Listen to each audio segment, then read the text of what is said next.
রুটির জন্য তৈরি হচ্ছে। সুপ্রভাত বন্ধুরা, একটা সুন্দর সকাল দিয়ে আজকের দিনটা শুরু করে দিলাম।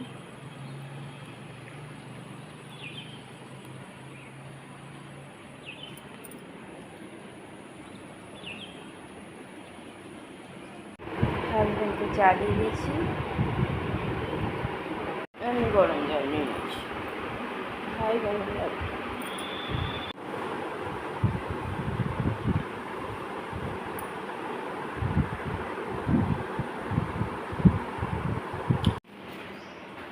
চলে গেল ডিউটি।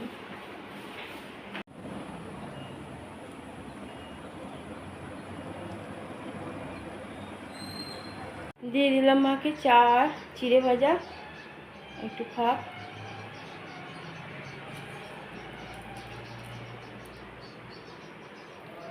আমিও নিয়ে নিলাম চা। কচি কলার জল।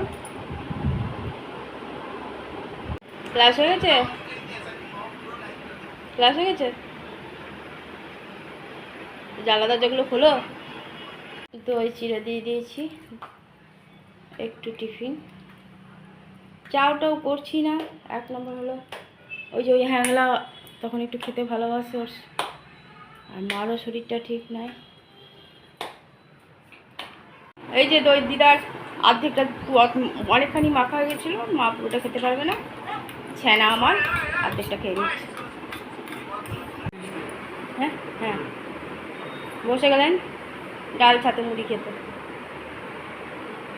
দেখো কত সুন্দর চকচকে করে দেওয়া হয়েছে। সবাই ভাবে মেয়ের ঘরে এলে পারে মা নাকি পায়খানা বাথরুম করে না, ঠিক আছে? আসলে ব্যবস্থাটাই ওরকম করে রাখার চেষ্টা করি, শুধু মা বলে না, বয়স্ক যে কোনো মানুষের জন্য। এই ঘরেও অনেকবার পায়খানা হয়েছে, সেগুলো আমরা পরিষ্কার করে দিই, ফেলে রাখি না। কাজের মানুষের জন্য নিজেরাই করে দিই, কখনো আমি করছি, কখনো আমার হাজব্যান্ড করছে। বউকে এখন ওখানে পাঠিয়েছি মাকে, কারণ একটু বাইরের হাওয়াটা না লাগলে শরীরটা আরও খারাপ লাগবে। ভয়ে যেতে চাইছে না, পায়খানা হয়ে যাবে সেই জন্য ওখানে জোর করে নিজে বসিয়ে দেওয়া হয়েছে। অসুস্থ মানুষের ঘর যত ফাঁকা, যত পরিষ্কার পরিচ্ছন্ন রাখবে, তত তার মন ভালো থাকবে। শরীর তো বয়স হয়েছে, অসুস্থ থাকবেই। সব চাদর টাদর প্রায় দিনই চেঞ্জ করে দেওয়া হয়, বলতে গেলে প্রত্যেক দিনই। আজকে দিদিভাইয়ের চাদরটা পেতেই দিলাম, কারণ মা ঢাকা নিচ্ছিল না, এটা নতুন চাদর তো, কেচে দেবো, তারপর নরম হবে। সবাই আমরা ভগবান ভগবান করি, কিন্তু ভগবান যে নিয়মগুলো করে গেছেন সেগুলো কেউ মানি না। ভগবানও কিন্তু তার মা বাবাদের জন্য অনেক কিছু করেছে, আর আজকে আমরা একটু অতিষ্ঠ হয়ে যাচ্ছি।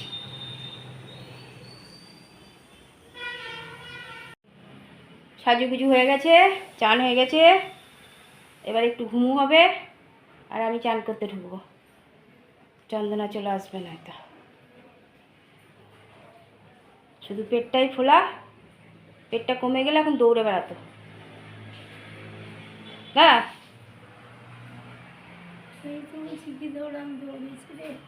এক টুকরো কেক দিয়েছি, খেয়ে চান করে উঠেছে, যেহেতু খালি মুখে থাকবে, খেতেই চাইছে না কিছু, খেয়ে এবার একটু ঘুমাবে তো ঘুমাবে।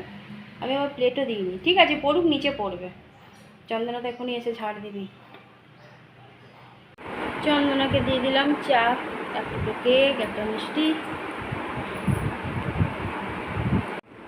ঘরে বৃহস্পতিবারে পুজো দেওয়া হয়ে গেল, পুজো দিয়ে দিলাম খেতে। একদম একটু দেখো কতটুকুন ভাত, পনির আলু ঝিঙের তরকারি, একটু পেঁপে আলু সিদ্ধ, আজ আর কলা সিদ্ধ দিইনি, করলা দিয়েছি, করলা আলু সিদ্ধ।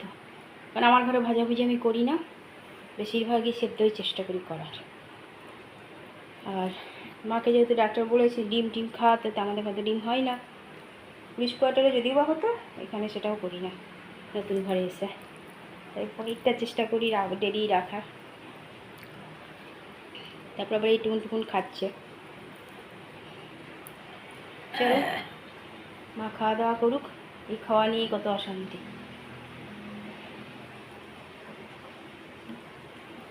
দুপুরের খাওয়া দাওয়া শুরু হয়ে গেছে, দিয়ে দিয়েছি। আজ দুপুরে মেনুতে আছে করলা আলু সিদ্ধ, পেঁপে আলু সিদ্ধ কারণ পটল নাই, ঝিঙে আলু পনিরের তরকারি, আর টক দই, অরড়ের ডাল, গরম গরম ভাত। মা ওইদিকে খাচ্ছে, এদেরকে এদিকে দিয়ে দিয়েছি। মার খাবার শেষ হতে চলেছে। চলো খাওয়া দাওয়া করি, তারপর আবার আসছি। কেমন করে বৃষ্টি হচ্ছে।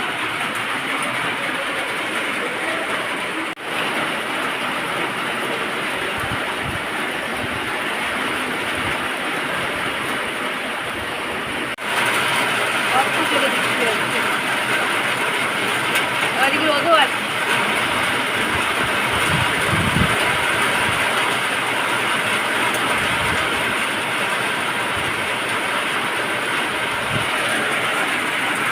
চা দিয়ে দিয়েছি, চা বিস্কুট খাচ্ছে। ছেলে আমার অনেকক্ষণ আগে সন্ধ্যা পুজো দিয়ে দিয়েছে, সন্ধ্যা পুজো দেওয়া হয়ে গেছে। মাকে একটু সন্ধ্যাবেলায় হরলিক্স দিয়ে দিয়েছি, ঘুমিয়েছিল অনেকক্ষণ, উঠেছে যখন, তো চা আর দিলাম না, অল্প একটু হরলিক্স দিয়েছি, সেটাই মা খাচ্ছে। এখানে মা মেজো মামার সাথে কথা বলছে, মানে মার মেজো ভাই আর দেবন, যেগুলো বুঝতে পারছে না সেগুলো বলে দিচ্ছে। এখানে মা নাতির সাথে কথা বলছে, নাতির সাথে, ছোট ছেলে বৌমা নাতির সাথে। আমি যাই এদিকে আমার কাজগুলো সারি তাড়াতাড়ি। খাবো না করছিল জোর করে, অর্ধেকটা রুটি, একটু তরকারি, কারণ তরকারি খাবে খাক, না খাবে না খাক বলেই দিলাম, আর একটা নুনকতি দিয়ে দিয়েছিলাম, তাই দিয়ে খেয়ে নিয়েছে, খাওয়া হয়ে গেছে। এবার ওষুধ দিব, খেয়ে শুয়ে পড়ুক।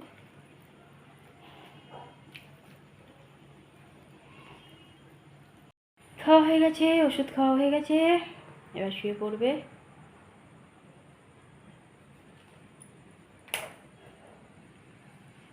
রাতে খাবো না বলেছে, রুটি খাবে না, একটু তরকারি দিয়ে দিলাম, কেন ছাতু কী সব খেয়েছে, ডাল, চিড়ে ভাজা। আর মা তো শুয়ে পড়েছে। এতক্ষণে ঘরে এসেছে ডিউটি থেকে, দিয়ে দিলাম খেতে লাউ আলুর তরকারি আর ঘি দিয়ে রুটি।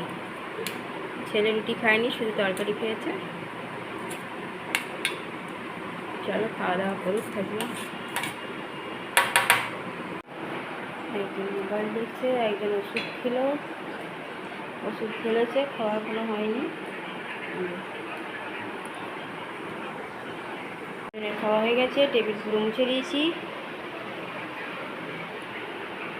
আর এখানে ওষুধও খাওয়া যায় না।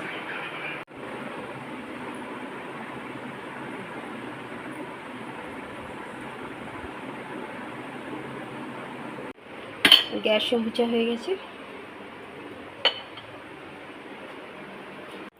বন্ধুরা, রাতের খাওয়া অনেকক্ষণ আগে কমপ্লিট হয়ে গেছে।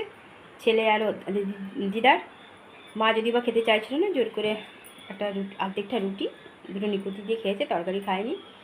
আর ছেলেও রুটি খায়নি, একটু তরকারি খেয়েছে, কারণ ও সন্ধ্যেবেলায় ছাতু ডাল খেয়েছিল। চোখটা প্রচণ্ড ফুলেছে, তাই আর সামনে আসিনি, আজকে দুপুরবেলাও তোমাদের সামনে আসিনি। আর হাজব্যান্ড একটু আগে এলো, এসে খেয়ে এখনও মোবাইল ঘাঁটছে। আর মা তো শুচ্ছে, আবার একটু পরে উঠে বাথরুম যাচ্ছে, কিছু করার নেই, এই নিয়ে অনেকবারই যায়, আর অনেকগুলোই নাইটি হয়, তো রাখা থাকা। সকালবেলায় জানের আগে আমি আবার কাচি, কখনো হাজব্যান্ডও কেচে দেয়। রাতে সব কাজই আমার কমপ্লিট, এবার শোয়ার পালা। বৃষ্টিও হলো, কিন্তু দেখো প্রচণ্ড গরম লাগছে। বন্ধুরা, অনেক অনেক ভালোবাসা নেবে, আর আমার ভিডিওটা অবশ্যই লাইক, শেয়ার, কমেন্ট, সাবস্ক্রাইব করে দেবে, বেল আইকনটা টিপে দেবে। কাল আবার একটা নতুন ভিডিও নিয়ে আসছি। আজকের মতো টাটা, বাই, গুড নাইট।